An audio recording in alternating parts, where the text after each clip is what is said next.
Welcome to In Touch with Officer Dawn and Ray the DA. I'm Jenna McNeil, your host. This week, I fill in for Officer Dawn, and Ray and I discuss criminal justice issues from a victim's perspective. Listen in as we recount specific victim stories, including my own. Welcome to In Touch Crime Beat. I'm Officer Dawn with Fayette Commonwealth's Attorney Ray Larson. Out of jail, okay? Don't mess up.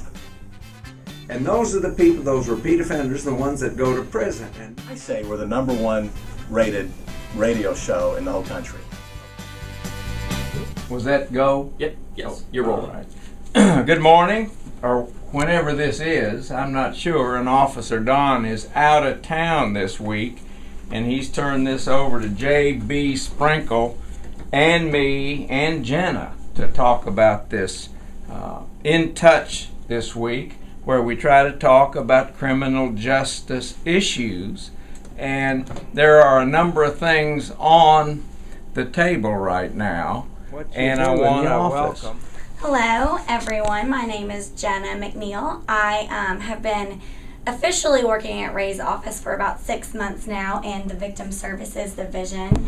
My job there is working with domestic violence victims, particularly those in high-risk situations. I also coordinate a multidisciplinary team where we focus on intervening and helping protect victims who are in high-risk domestic violence situations. And so anyway, before that I was an intern at Ray's office for about a year and a half. So I've been around for a while. And now what we're doing is one of your new responsibilities is to help with In Touch with Officer Don and Ray the DA. Now, let's talk a little bit about what's happened this week. There was a news story on Channel 27, WKYT. It was done by Gabriel Rojas, and Officer Don was also part of it, and it had to do with a woman and her husband. Her name was Alka Harold. And early in the morning, the police came to her house and said that they had just caught someone who was running away from breaking in to their truck. And they had the items that were taken from the truck in possession of this hoodlum. And the police told Ms. Harold that there's nothing they could do about it. They had to give this guy a ticket. A ticket! And that was about her attitude too. She was extremely offended by the fact that they caught this thief red-handed, and thanks to this new law passed in Frankfurt by our legislature, they have to give the guy a ticket. They can't arrest him. And nonviolent property offenses, unfortunately, many of them that are misdemeanors, you can't arrest them anymore, and that creates all kind of problems. And Officer Don has talked about it. The police are upset about it. Prosecutors are upset about it, and now crime victims are beginning to be upset about it.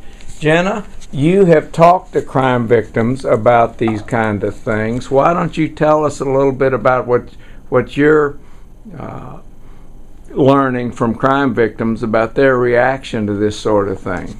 Well, I think one of the biggest things you learn when you talk to any crime victim is that they expect more from the criminal justice system before they experience it. You know, we've got this thing called the CSI effect in Law and Order, where people watch things on TV and it seems like it's so easy to get criminals convicted and prosecuted and punished for what they do. But when that really happens in reality, when victims come to our office, we have to explain to them a lot of the time that it's not that simple. The criminal justice system is not friendly to victims, and it's unfortunate, but it's the reality. And we work as hard as we can to make the process a lot easier for them, and for them to feel. Well, this is just one example. I've just recently heard from a police officer that crime victims have been making complaints to the Internal Affairs Division of the Police Department complaining that police aren't making arrests. They aren't doing enough, in their opinion, in these kind of cases. And unfortunately, it's not the police's fault. It's the legislature's fault because they passed this wimpy law. Now, what they claim is that people should be not sent to, in these property crimes, people should not be sent to jail or prison. They should be left on the streets. Well, unfortunately, the people that commit these kind of property crimes are the most prolific of all. They're the ones that commit crime after crime after crime. Now, what we've learned is that they also don't commit crime when they're incarcerated, but the legislature seems to have thrown victims under the bus on these sorts of things, and it's in my opinion pretty pitiful. And you're gonna one of the things that you'll see if you go to our website is a cartoon that we've put together about, is this the legislature's view of criminal justice? And it shows a criminal running gleefully away from prison, and the other picture shows a crime victim with a big screw all the way through his body. So that's kind of where we are, and the caption is this our legislature's view of criminal justice? And based on what's going on these days, it very well could be. I want to talk a little bit about, if I can, I'm trying to encourage people to go to our website, and that's called LexingtonProsecutor.com. Now, this is the front page of our website, and on it you can catch this show again, In Touch, and it'll be shown there. We feature the sentencings in Fayette Circuit Court for the past week. We feature the victim's voice. You can see a few of the other features on our website, and you'll get to see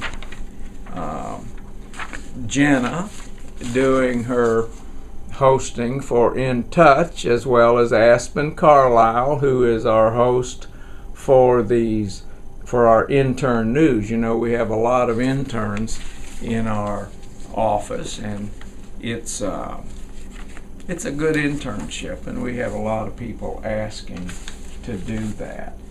Another thing that I wanted to talk a little bit about today was this idea that the ACLU is starting to complain that police using these license plate recognition, the software, as they go around mall lots looking at license plates, they read those license plates, and guess what? If it turns up it's stolen, it's a great way to detect these kind of things. And all of a sudden you got the group called ACLU who's all fired up about saying we're invading people's privacy. Well, they're going to have to get over it, because this is a great technique to help solve some of these kind of crimes. And these are property crimes that I'm talking about that are just rising like crazy in Fayette County.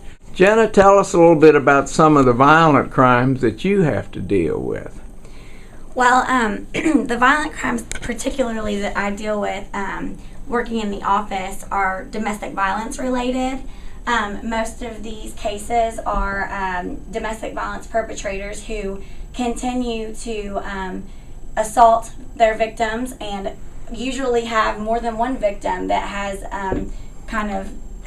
that they've had victims in the past, and they're back in the criminal justice system with a new victim in the future. And then the other problem too is that the violence escalates, and that's when we start to identify these cases as high risk. And some of those indicators for high risk cases are strangulation, assaulting the victim while she's pregnant, raping or sexually assaulting the victim. Those kinds of things are what we see in high risk domestic violence cases. So what about the sexual assault cases? Sexual assault cases are particularly difficult, especially when you're talking about prosecuting them. Even more so when when the perpetrator and the victim have a intimate relationship already. It's hard to, the thing you have to prove is a lack of consent, and when you're in an intimate relationship already, it's like a victim would be with the perpetrator in domestic violence cases. It's a very difficult thing to prosecute, and it's hard. Issues in trying to deal with crimes that are violent crimes. We have jurors think that most rapes are what they call stranger rapes. Now, stranger rape occurs when somebody that doesn't know the victim surprises them typically and forces them to have sexual intercourse. Most people think that it's somebody jumps out from behind a bush, holds a knife to their neck and says, give it up, or I'm going to kill you, or that sort of thing. But that's not what most rapes are. Most rapes are what they call acquaintance rapes. Now tell us what an acquaintance. Usually some form of trust already established, whether it's like a close friendship or it's some type of just knowing the person through mutual friends or have met that person before. And usually in acquaintance rape cases, that small trust or relationship that has already been built is used as a way to kind of facilitate the rape or, get the victim in a vulnerable situation. And I know this firsthand since I was a victim of rape. When I was 16, my rapist was my boyfriend's dad. He was 41 at the time. And we actually went to trial, and it was found not guilty. And so he was not, I can firsthand tell you that it's not easy to convict things like this. What was the jury's issue on this thing? The jury, they said, afterwards, after I had the opportunity to hear a little bit from what they said it wasn't that they didn't believe me. It wasn't that they didn't believe that I was raped. It was that they didn't feel like that they had proof beyond a reasonable doubt. And really, you can never predict what a jury is going to think. Okay, so how have you dealt with the fact that you have been a victim of a sexual assault? Well, it's just a part of, it happened to me. And did that cause you to get very interested in the victim's services business? Yes, because I know firsthand what it's like to go through the criminal justice system, and I really wanted to help other victims kind of go through the process and understand kind of the power they can have while doing so, because there is some kind of empowerment there, and I want victims to understand that, even though it's very difficult and very hard. Even with a not guilty verdict, I would never change the fact that I reported my rape. And unfortunately, my rapist has raped another girl, and with that case, he pled to sexual misconduct because there was a lack of evidence, just like my case.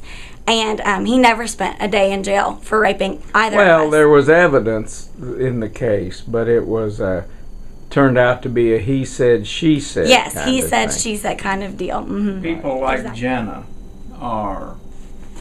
have been there and done that. And so when they work with crime victims, let me tell you something. They know what they're doing. They know what they're talking about. Not every victim's advocate in our office has been a victim of a crime.